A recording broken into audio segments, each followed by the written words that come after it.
Hello दोस्तों, आज TV के इस ऑनलाइन प्लेटफॉर्म पे एक बार आपका फिर से स्वागत है। दोस्तों, एक न्यूज अभी सरफेस हो रही है और ये न्यूज रिलेटेड है इफ्को से। इफ्को यानी कि Indian farmers fertiliser cooperative limited. दोस्तों, ये ऐसी कोऑपरेटिव सोसाइटी है जो एग्रीकल्चर के फील्ड में दुनिया की सबसे बड़ी सोसाइटी है। जी हाँ दोस्तों, इंडिया के पर्सपेक्टिव में नहीं बल्कि दुनिया की सबसे बड़ी कोऑपरेटिव सोसाइटी है एग्रीकल्चर के सेक्टर में। और इसका जो एम था वो ये था कि फार्मर के हित के लिए ये इंडिया में काम करेगी। अभी दोस्तों ये प्लानिंग करने जा रही है अपने इस टेक्नोलॉजी वाले सेक्टर में कुछ नई टेक्नोलॉजी लाने की, और ड्रोन्स पर ये काफ़ी ज़्यादा काम कर रही है, यानी कि एग्री ड्रोन्स पे काम कर रही है। और इसके लिए इन्होंने कुछ पायलट या फिर ट्रेनर्स भी रखे हैं। तो क्या है दोस्तों इफ्को की आगे की प्लानिंग, वो हम आज की इस इंपॉर्टेंट वीडियो में समझेंगे।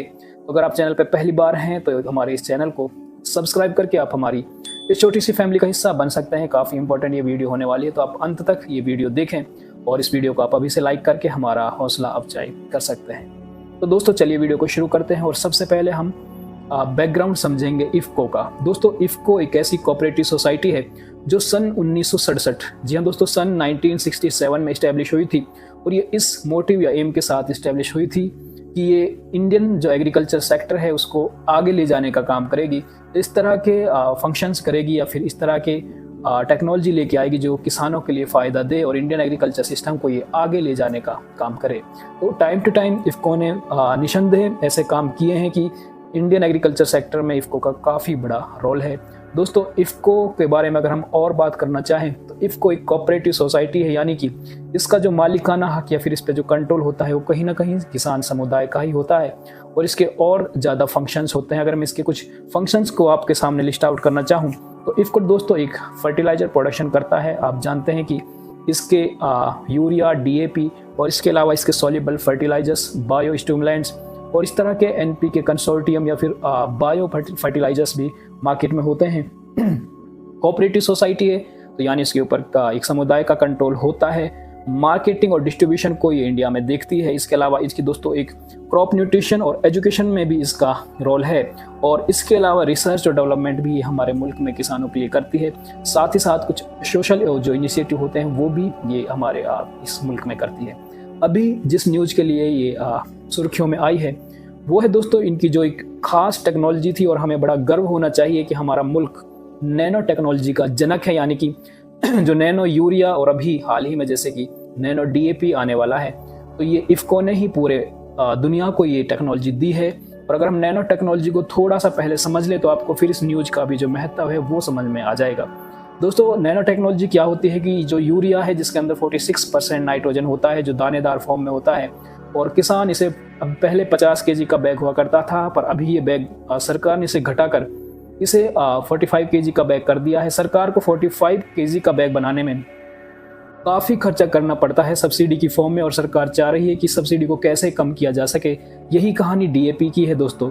और इसको नॉकडाउन या इसको काबू करने के लिए इफ्को ने पहल की थी और इन्होंने दावा किया था कि इन्होंने नाइट्रोजन का जो मॉलिक्यूलर साइज़ है या यूरिया का जो मॉलिक्यूलर साइज़ है उसे रिड्यूस करके इस फॉर्म में ले आए हैं कि अब ये नैनो फॉर्म में है, यानी कि इसका पार्टिकल साइज़ काफ़ी ज़्यादा कम हो चुका है। अब इसे क्रॉप की रूट्स में ना डालकर सीधा हम पत्तों के ऊपर जो छोटे छोटे छेद होते हैं या फिर ओपनिंग्स होती हैं, होल होते हैं, जिनके द्वारा प्लांट्स गैसियस एक्सचेंज करते हैं, उन्हें स्टोमेटा कहते हैं। तो उनके थ्रू भी अब प्लांट्स नाइट्रोजन को ले सकते हैं और काफ़ी एफिशिएंट वे में ले सकते हैं, यानी कि जो हम ट्रेडिशनल वे से जो नाइट्रोजन देते हैं यूरिया की फॉर्म में, उससे कहीं बेहतर ढंग से ये नाइट्रोजन को ले सकते हैं।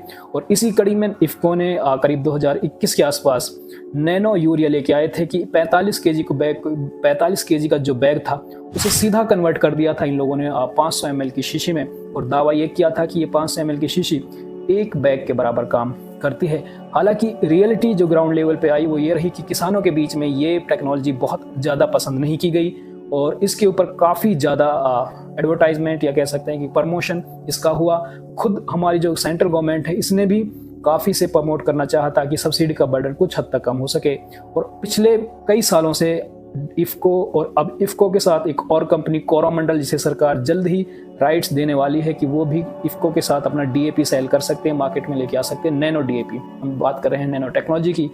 तो दोस्तों ये जो नैनो टेक्नोलॉजी से नैनो यूरिया के बाद अभी नैनो डीएपी पे काम चल रहा है और जल्दी ही नैनो डीएपी भी हमें देखने को मिलेगा जो 50 केजी का बैग अब एक शीशी में बदल जाएगा और उसकी कॉस्ट भी काफ़ी कम बताई जा रही है। तो इस लिहाज से दोस्तों ये टेक्नोलॉजी जो नैनो DAP है, ये नैनो यूरिया की तरह ही फ्लॉप ना हो, इसे काउंटर करने के लिए इफ़को ने पहले से ही कमर कस ली है। और इफ़को जो अभी आपने हाल ही में देखा है कि एग्री ड्रोन्स का जो एग्रीकल्चर में ड्रोन्स का क्रेज काफ़ी बढ़ा है, तो ये जो इफ़को है ये हायर करने जा रही है करीब 2500 के करीब ये एग्री ड्रोन्स हायर करने जा रही है। और इन ड्रोन्स को ऑपरेट करने के लिए लगभग 5000 जो रूरल एंटरप्रेन्योर्स हैं उनको भी ये ट्रेन करेगी ताकि उन ड्रोन्स को ऑपरेट किया जा सके। और इन ड्रोन्स के साथ साथ ये करीब 2500 electrical three wheeler electrical three wheeler जो उस पे माउंट करके किसान के फील्ड पे डायरेक्ट ड्रोन पहुंचाए जाएंगे। और ये दावा किया जा रहा है कि जो ये ड्रोन होता है एक दिन में लगभग 20 एकड़ ज़मीन पे स्प्रे कर सकता है, 20 एकड़ लैंड पे स्प्रे कर सकता है, जिससे स्प्रे का काम काफ़ी ज़्यादा आसान हो जाएगा।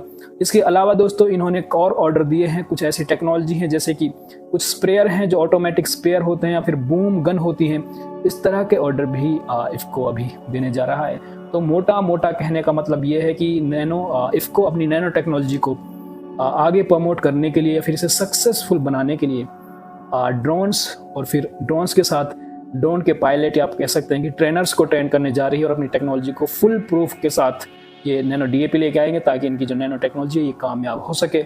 और अभी देखना बड़ा दिलचस्प होगा कि नैनो DAP जो मार्केट में आने वाला है, क्या ये भी नैनो यूरिया की तरह ही फुस या फिर आप कह सकते हैं कि ख्याली पुलाव होगा या फिर एक कामयाब एक्सपेरिमेंट होगा। क्योंकि दोस्तों चाइना के साथ हमारे रिलेशंस जैसे चल रहे हैं, तो हमें जो DAP के लिए जो रॉ फॉस्फेट चाहिए या फॉस्फोरस चाहिए वो हमें आसानी से नहीं मिल पा रहा है, जिसकी वजह से DAP के जो रेट्स हैं या फिर शॉर्टेज होने के चांसेस हो सकते हैं।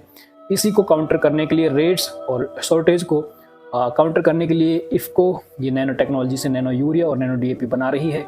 और इसको कामयाब बनाने के लिए ये जो ड्रोन्स और फिर ये ड्रोन पायलट का जो कॉन्सेप्ट है ये इस पे काम किया जा रहा है। तो ये दोस्तों ये न्यूज़ से तो मैं ज़रूरी समझता था कि आप लोगों के साथ शेयर करें, जिससे आपको भी इस न्यूज़ के बारे में, फिर इस अपडेट के बारे में पता चल सके। तो दोस्तों ये थी वीडियो जो मैं आपके लिए लेके आया हूँ। अगर आपको वीडियो अच्छी लगी हो तो आप इसे लाइक करें, ज़रूरतमंद दोस्तों के साथ शेयर करें और चैनल पर अगर आप नए हैं तो एक बार सब्सक्राइब करके हमारी इस छोटी सी फैमिली और मुहिम का हिस्सा बन सकते हैं। धन्यवाद।